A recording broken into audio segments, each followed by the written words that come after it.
Hello everyone, welcome back to the channel. और अभी backlog clearing का पीरियड चल रहा है मेरा। बट आज का मेरा टॉपिक थोड़ा डिफरेंट है क्योंकि आज मैं अपने कॉलेज गया हुआ था। मैं साइड से बीएससी भी कर रहा हूँ और एक तरीके से तो बोलिए तो मेरा पार्शियल ड्रॉप है, बट मैं इसको एज अ फुल ड्रॉप ही मानता हूँ। तो आज का टॉपिक मेरा इसी के ऊपर है। और जो लोग कंफ्यूज रहते हैं कि पार्शियल ड्रॉप लें या फुल ड्रॉप लें, तो मेरा तो स्टार्टिंग से ही जब मैंने 12th पास आउट किया था उसके बाद ही मैंने बीएससी में एडमिशन ले लिया था। हालांकि मैंने खुद के मन से नहीं लिया था, मैं पेरेंट्स के प्रेशर में आके लिया था। स्पॉट राउंड में एडमिशन ज़बरदस्ती मेरे को कराया गया था तो मैंने ले लिया था। और अभी मेरा 4th सेमेस्टर चल रहा है तो उसी के फॉर्म एग्जामिनेशन फॉर्म के रिगार्डिंग मैं मेरे को कॉलेज जाना पड़ा था। तो मैं आज का मेरा टॉपिक यही रहेगा कि पार्शियल ड्रॉप लें या फुल ड्रॉप लें।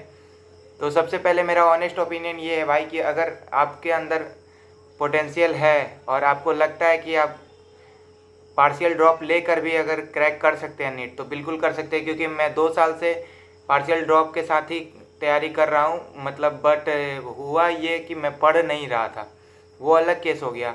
और एक होता है कि आप उसके कारण पढ़ नहीं पा रहे हैं, वो अलग केस हो गया। बट मेरे केस में क्या है कि मैं खुद पढ़ नहीं रहा था और इस बार क्या है कि मैं पढ़ रहा हूँ। हाँ, आपको एक चीज़ क्लियर माइंड में ये बैठाना होगा कि आपको थोड़ा एग्ज़ाम के समय में और रजिस्ट्रेशन वगैरह जब होता है, फॉर्म वगैरह फिल होता है, तो उस समय थोड़ा आपको उसके उसमें थोड़ा टाइम वगैरह जाता है, तो उसको आपको कवर अप करना पड़ेगा। जैसे मेरा अभी फॉर्म का आज मैंने फॉर्म सबमिट करने गया था तो एक दिन का बैकलॉग हुआ।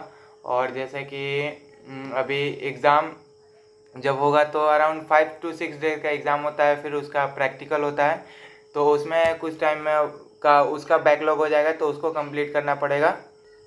और मेरे साथ ये भी एक बेनिफिट है कि हमारा जो यूनिवर्सिटी है उसका ज़्यादा प्रेशर नहीं रहता है और कॉलेज वगैरह का मैनेज हो जाता है। तो अगर आपका मैनेजेबल है तो आप पार्शियल ड्रॉप ले सकते हैं। और अगर है कि नहीं, आपको रेगुलर कॉलेज जाना पड़ेगा और बहुत तरह का अगर आपको उसके लिए भी ज़्यादा फोकस होकर पढ़ाई करना पड़ेगा, तो फिर आप मेरा रिकमेंडेशन यही रहेगा कि पार्शियल ड्रॉप ना ही लें, फुल ड्रॉप ही लें। क्योंकि अब मेरा केस बिल्कुल अलग है। मेरे को कॉलेज की तरफ से बिल्कुल प्रेशर नहीं रहता है। एक मान के चलिए तो 1 से 2% रहता है, वो भी सिर्फ एग्ज़ाम के समय में। तो उतना ज़्यादा प्रेशर नहीं रहता है, तो मेरे मेरे ऊपर उस चीज़ का इम्पैक्ट बिल्कुल नहीं पड़ने वाला है क्योंकि 5 से 6 दिन मैं मैनेज कर सकता हूँ।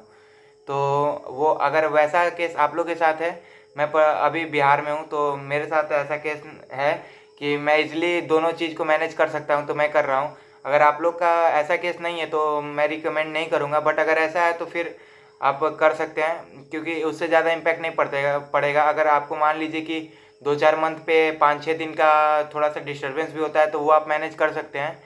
तो उसी के और मेरे यहाँ तो भाई बिल्कुल प्रॉब्लम नहीं होता है। और टीचर भी थोड़े सपोर्टिव हैं तो वो लोग भी इस चीज़ को समझते हैं और थोड़ा मतलब सपोर्टिव अपना रवैया दिखाते हैं। क्योंकि उन्हें भी पता है, मैंने पहले ही बात कर रखा है कि मैं प्रिपरेशन कर रहा हूँ।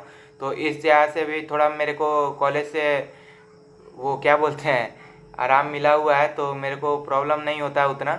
और वही मैं ये बात है। और ऐसा लोग को लगता है कि अगर मैं पार्शियल ड्रॉप लूँगा तो मेरे पास ऑप्शन रहेगा कि ये नहीं करूँगा तो मेरे पास एक ऑप्शन है, तो इसके चलते मैं पढ़ाई नहीं कर पाऊँगा। तो ऐसा बिल्कुल नहीं है। मैं 2 साल बर्बाद किया हूँ तो मेरा रीज़न ये नहीं रहा कि मेरे को बैकअप ऑप्शन दिख रहा था, बल्कि मेरा रीज़न ये था कि मैं पढ़ ही नहीं पा रहा था, मेरा माइंड कहीं और जा रहा था। ऐसा नहीं था कि मैं पार्शियल ड्रॉप के कारण नहीं पढ़ रहा था।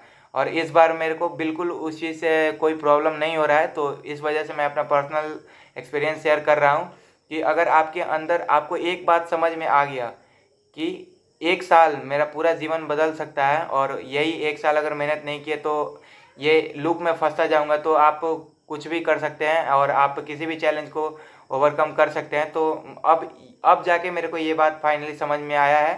तो अब मेरे लिए वो इतने ये 5 दिन का 10 दिन का कभी बैकलॉग हो जाना ये बहुत छोटा बात है। इसको मैं तुरंत से कवर अप कर लूँगा। और मैं अभी बैकलॉग क्लियरेशन पर ही हूँ।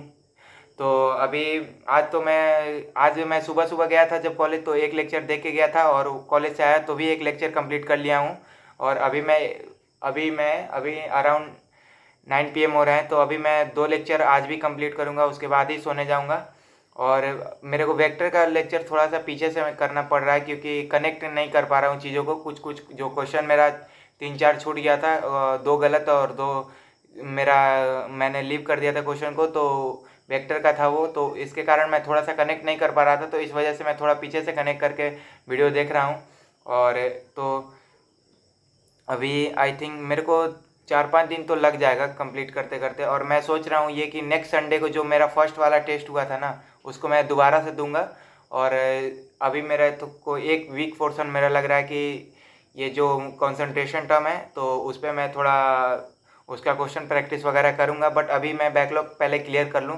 और बैच, क्योंकि बैच के साथ चलने में मज़ा बहुत आता है भाई, और पीछे हो जाने पे थोड़ा हेजिटेशन होता है, समझ में नहीं आता है कि कब पढ़ें, कौन सा चीज़ का, कौन सा चैप्टर का पहले बैकलॉग कंप्लीट करें, तो ये चीज़ माइंड में बना रहता है। बट अगर सीक्वेंस में आप चलेंगे तो ये बिल्कुल प्रॉब्लम नहीं होता है। तो आप लोग कोशिश यही कीजिए कि बैकलॉग ना हो, और मेरे साथ तो हो गया है, तो इस चीज़ को मैं ओवरकम करने का कोशिश कर रहा हूँ। और आई थिंक 2 से 3 दिन में मैं कर भी लूँगा। एक सब्जेक्ट का तो कर लूँगा डेफिनेटली, एक सब्जेक्ट का हो जाएगा। तो अभी मैं जा रहा हूँ लेक्चर वगैरह देखने, तब तक आप लोग भी पढ़ाई करते रहिए। All the very best.